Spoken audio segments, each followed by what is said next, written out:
Sibingelele. Kule video ngifisa ukuthi ngingene endabeni ejule kakhulu kodwa futhi necessary. Ngifisa ukukhuluma ngendaba yesithembu. Abanye basaba ukuyikhuluma, abanye bayikhulumela emahontshi, abanye meke yakhulunywa baphatha kambi. Kodwa ngifisa ukukhuluma ngendaba yesithembu. Kunabantu abafundisayo noma abakholelwayo ukuthi isithembu asilungile. Abesifazane nabamadoda bathi isithembu asilungile, isithembu sibarbaric, isithembu siphambene noNkulunkulu. Nakho la ngifike ngithinteke khona la khona sebethi khona isithembu siphambene noNkulunkulu. So kule video ngifisa ukuthi ngikuveze nje lokho ukuthi umuntu methanda ukuthi abe nonkosikazi oyedwa angaba nonkosikazi oyedwa ngoba nakho ethanda yena, kodwa leyo ukuthi siphambene noNkulunkulu kuthiwa yini? Imbudane leyo, inganekwane, iscam nje leso, into engekho leyo. Umuntu angazenzela ngokwakho. Nampo ukubufakaza ngizobuveza ukuthi into engekho leyo. Number 1, uNkulunkulu wakhipha iorder. It was an order, instruction ukuthi zalanani bese niyanda. Now umbuzo uthi if you use your logic, if you use your common sense, ukuye ukuthi hayi eBhayibhelini kubhalwe ukuthi ubucabanga ukuthi ngeBhayibheli lelo la edithwa.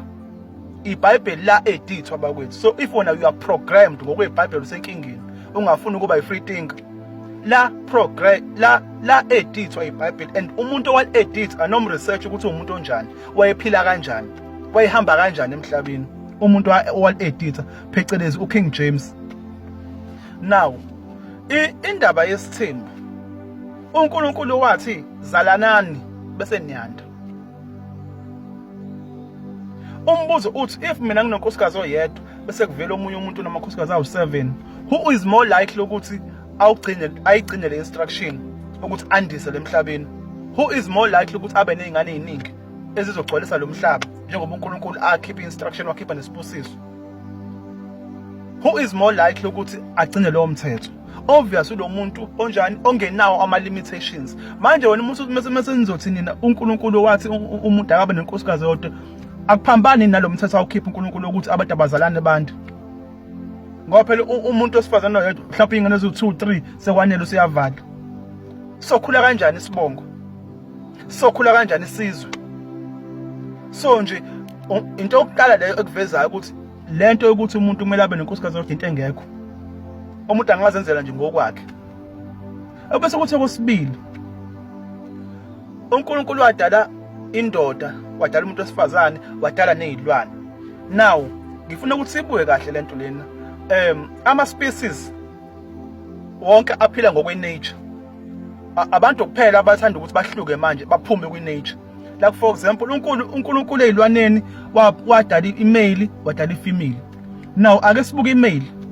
Imale imale kunoma isiphi isilwane, irole yemale is to be a protector.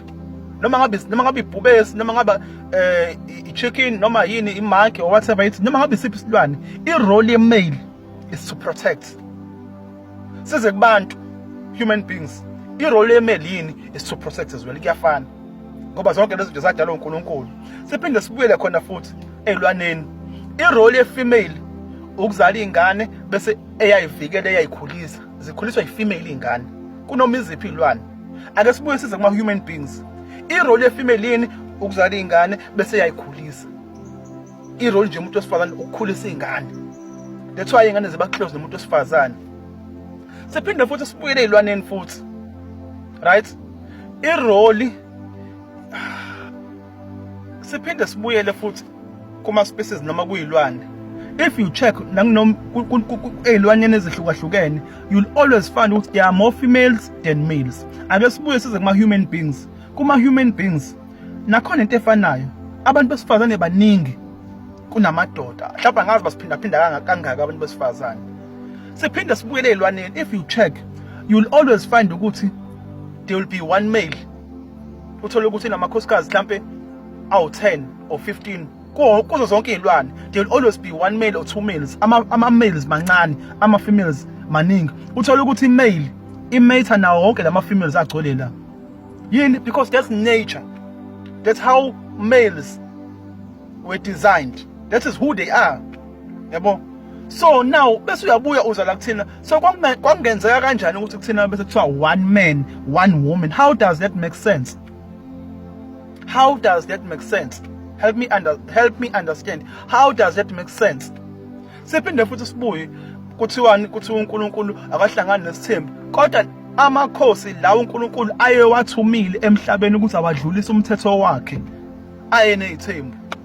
Ngabala uAbrahama, ngingabala oSolomon, umuntu wenamakhosikazi awu700, ngingabala uDavid, ngingabala uIsrael. Wonke amakhosi lawa ayewathumile uNkulunkulu ewathandile aye nesithembu. So how does it make sense ukuthi wena ke bese kuthiwa wena one woman? So nje kumele sicacise nje le uNkulunkulu simkhiphe endabeni yesithembu ngoba akangeni. Wena nje umuntu uthanda kuba nenkosikazi oyedwa, ungaba nenkosikazi oyedwa. Now